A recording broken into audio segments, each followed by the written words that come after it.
well-being of Akwa people. Presidential Elections Petitions Tribunal. Tinubu Atiku Obi to no fate tomorrow as judiciary promises live telecast. Nigeria malls joining G20. British monarch Charles III to mark first anniversary of his reign on Friday. Details of these and other stories in a moment.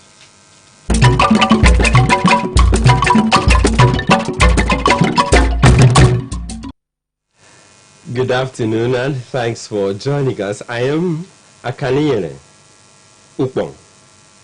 The Nigeria Labour Congress has vowed to ground the economy as it has begun a two-day nationwide warning strike in response to severe economic hardships plaguing the nation on the aftermath of subsidy removal by the federal government.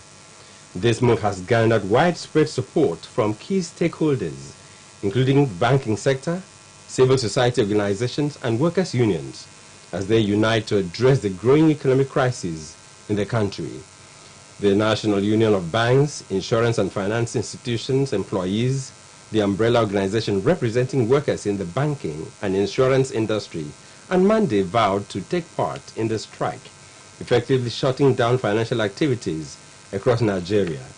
A statement signed by the General Secretary of Nubifie, Mr. Mohammed Sheikh, underscored the importance of their participation in the two-day warning strike by the NLC, citing the need to draw the government's attention to the dire economic situation faced by Nigerians. The leadership of Nubifie has issued a notice that all banks will be shut down today, Tuesday 5, and tomorrow, Wednesday 6 September 2023, in line with the NLC two-day strike directive. The Senior Deputy General Secretary of Nubifie, Mr. Bodarin Olushola, reiterated their commitment to the NLC's cause, stressing the necessity of solidarity among industrial unions during these trying times. Meanwhile, the federal government has issued an appeal imploring organized labor to reconsider the planned nationwide warning strike. This appeal came as support for the strike grows among various unions and civil society allies, including the Academic Staff Union of Universities, Academic Staff Union of Polytechnics, non-teaching staff of universities, and Nubifie. The Minister of Labor and Employment, Simon Bakolalong, emphasized that the government has already taken measures to mitigate the impact of fuel subsidy removal, which is being implemented at all levels of government. He stressed the importance of maintaining industrial harmony and preventing disruptions that could jeopardize the government's ongoing efforts. Meanwhile, the national leadership of NLC shunned the last-minute reconciliatory meeting convened by the minister with the purpose of averting the two-day warning strike already declared by the Labour Center. A member of the NLC national leadership told our correspondent that the decision of the NLC to boycott the meeting was because ongoing negotiations could stall a possible strike. Barring any last-minute change, the Presidential Election Petitions Tribunal will televise its proceedings tomorrow, Wednesday, September 6, 2023. This was disclosed by the Chief Registrar of the Appeal Court, Abuja Division, Omar Bangari. Bangari said the decision to televise the final proceedings would promote transparency and openness.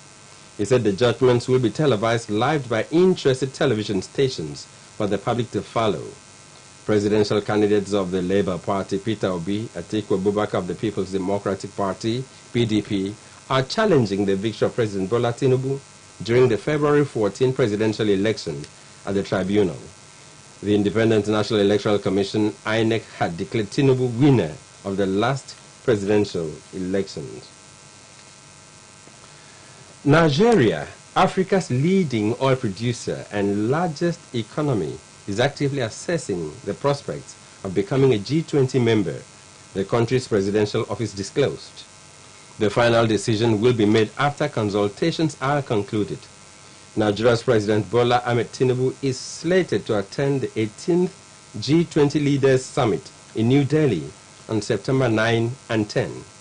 His attendance comes at the special invitation of Indian Prime Minister Narendra Modi, Tinubu aims to focus on attracting additional investments to Nigeria during the summit. By investigating G20 membership, Nigeria aims to leverage its economic position while addressing internal challenges. A decision on this could impact not just Nigerians, but potentially offer a new dynamic to the G20 landscape. The federal government plans to establish a solid minerals corporation, which will be a state-backed company to manage its minerals and provide funding in the mining sector. In a statement issued Sunday by the Deputy Director of Press in the Ministry, Alaba Balogun, the Minister, Mr. Dele Lake, decried the lack of access to funding for mining operators during the unveiling of the agenda for the transformation of the solid minerals for international competitiveness and domestic prosperity in Abuja on Sunday. The new company, according to the minister, is strategic in helping the company revive the mining sector. Mr. Lake said mining is big business and Nigeria must assert its presence in this environment by replicating the strategic positioning in the petroleum sector, setting up a corporate body that plays in this field.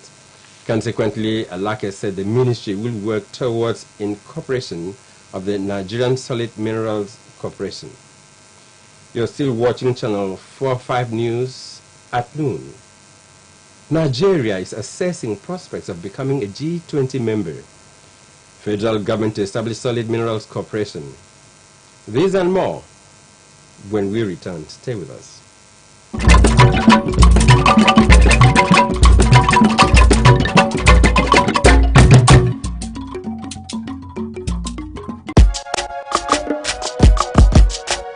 This is our home, where we all belong. The place where life is beautiful. The peaceful ambience we enjoy when we wave together in unity and love. It's on my man and you know. We go stand together, we go make them better.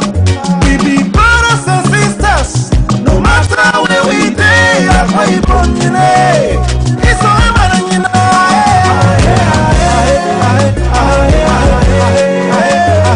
No matter where we day, we are one.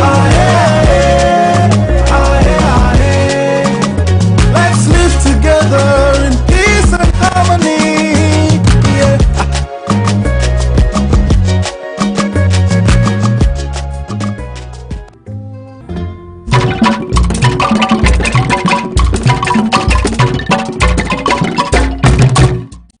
You're welcome back. The state government has directed contractors to mobilize to site for the completion of the 5-kilometer Mbiabo-Nkari Road project, as well as the remodeling of Mbente Primary School in Ifankari, both in the local government area, in honor of the late Obongbasi Inuayen. Governor Moino gave the directive Saturday at the funeral of Obongbasi Inuayen, an illustrious son of the area, who until his death was the Chancellor of Ibom Patriots, a leading think tank in the state. A government house reporter, Patience John, reports that the funeral held at Mbente Primary School ground in Kari in the local government area. In his funeral oration, Governor Moino sympathized with the deceased family and people of Ini, describing the late Obongbasi Inuayen as a bridge builder and keen believer in the Akwa Ibom projects. The governor expressed his administration's readiness to complete the 5-kilometer Mbente road and give the primary school in the village a first lift to enhance the welfare of people in the local government area. It is sad to describe this loss of son of our guest state in past tense, but we can't question the will of the Almighty God. If conventional medicine would have saved the life of our beloved Obong Inuayen, I am sure we won't be here today to bid him farewell, because everything medically possible was deployed to save his life. Again, God knows best. Late Obongbasi Inuayen was a strong supporter of my successful campaign to be governor of this blessed land of promise. Even while undertaking treatment, he was in constant touch with me, praying and wishing us great success. He mobilized all the promise this community by the grace of God that will complete the road. The road was awarded by the immediate past administration, and I know the community wants to know what this administration will do. So please, I'm told this is the only school that this community has. We will work with you to ensure that we turn it into a model school, and so that in line with our RISE agenda, we will also work with the community to make sure that we provide other infrastructure that we can in honor of our departed brother.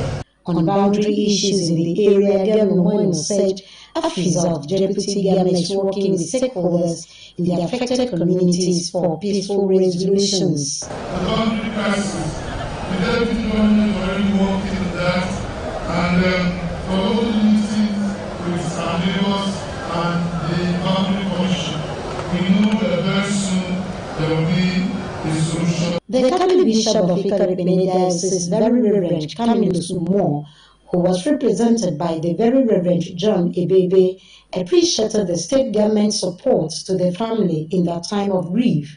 He expressed the confidence of the Catholic Diocese of Akbc in the capacity of Governor Moino to deliver on his mandate.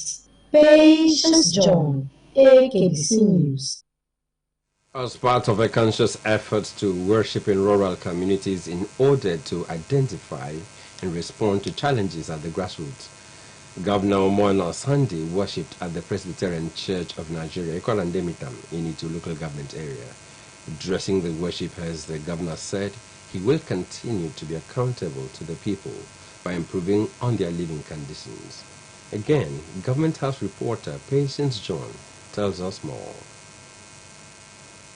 The service could best be described as a blessing to the people of its local government area following pronouncement made by Governor Moino. The governor promised the construction of the road leading to the Mary Slessor Hospital, Itu, among several other infrastructure in the local government area.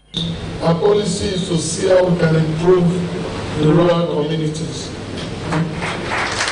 And so each time we came to you, we are saying the things we have observed and what we believe we will be able to assist, we compile all.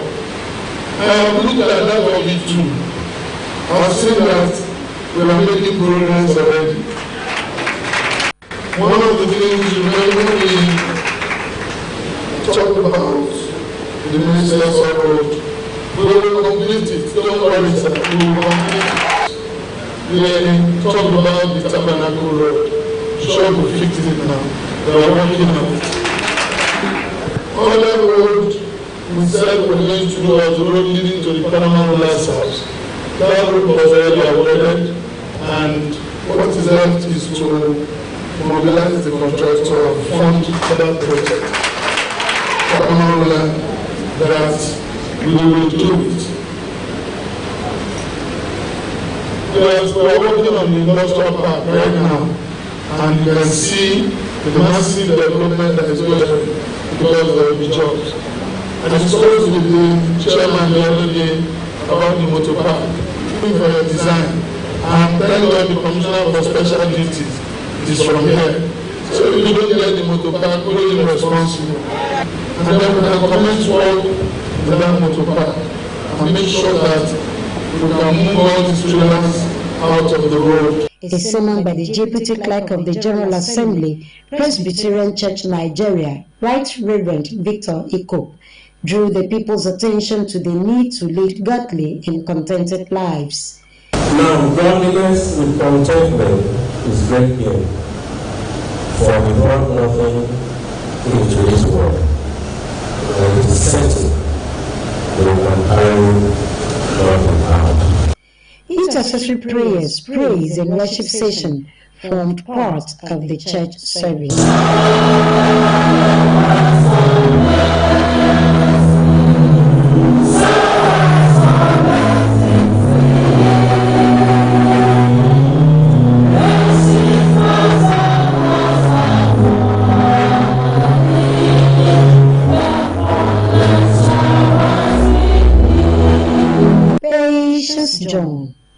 Akbc News.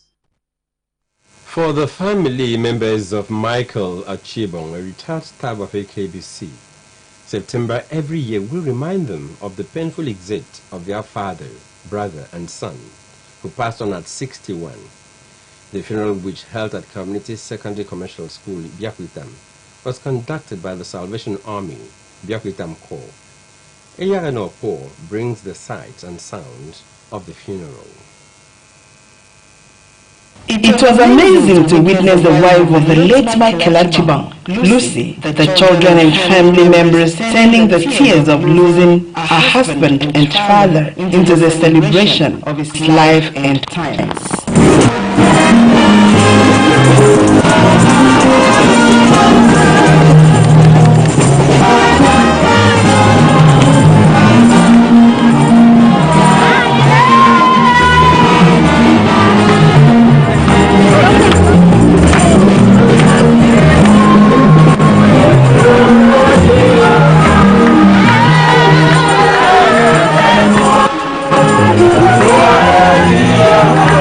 Salvation Army faithful kept the atmosphere electric as they performed a march of witness in memory of the deceased, did a timbral display and soul-lifting songs.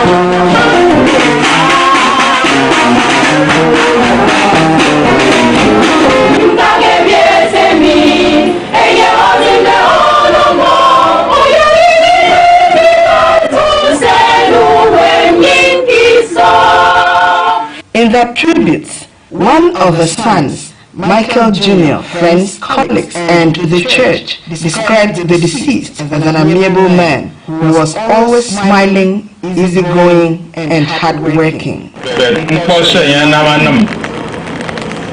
think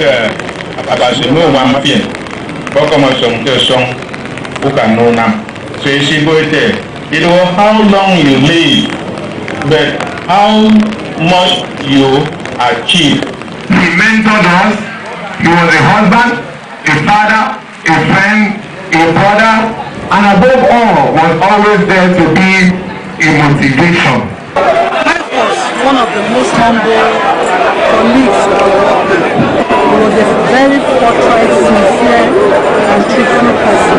There would be sent to thank Jesus for us for allowing him to come and live in the worthy of emulation.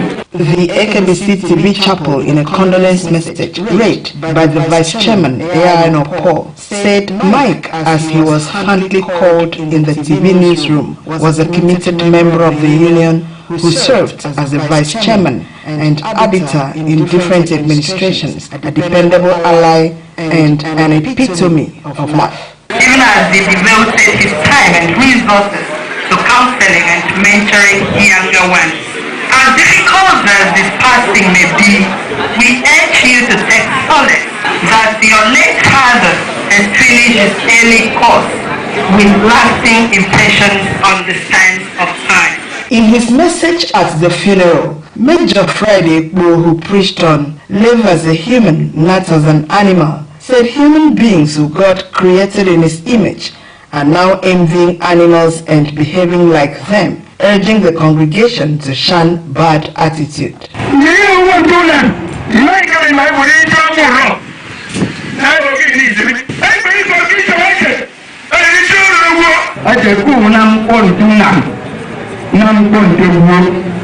To live as a wild beast, like or not, one day you and God will meet for your own reward.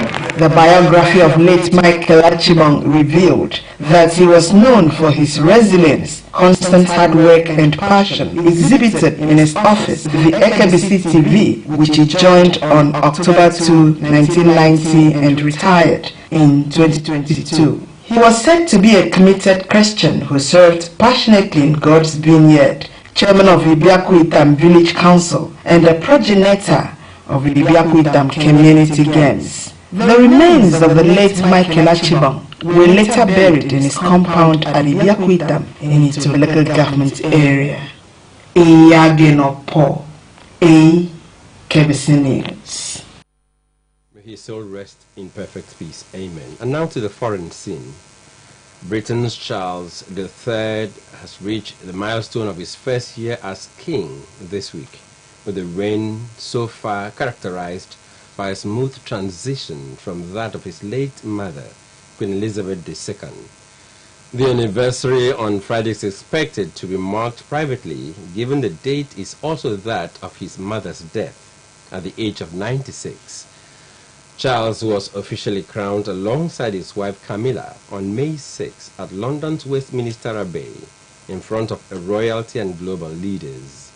The lavish ceremony observed centuries-old rituals but was shorter and less elaborate than his mother's in 1953 and aimed to be more representative of modern Britain. And now to end the news, another look at the top stories. Nigeria, Africa's leading oil producer and largest economy, is actively assessing the prospects of becoming a G20 member, the country's presidential office disclosed. The final decision will be made after consultations are concluded. Nigeria's President Bola Tinubu is slated to attend the 18th G20 Leaders Summit in New Delhi on September 9 and 10. And barring any last-minute change, the Presidential Election Petitions Tribunal will televise its proceedings tomorrow, Wednesday, September 6, 2023. This was disclosed by the Chief Registrar of the Appeal Court, Abuja Division, Umar Bangari. Bangari said the decision to televise the final proceedings will promote transparency and openness. That's the package this afternoon. Remember, the next bulletin on the station is at 8 o'clock in the evening. That's a flagship bulletin. Remember to keep a date. And for the rest of your day, enjoy yourself. Good afternoon.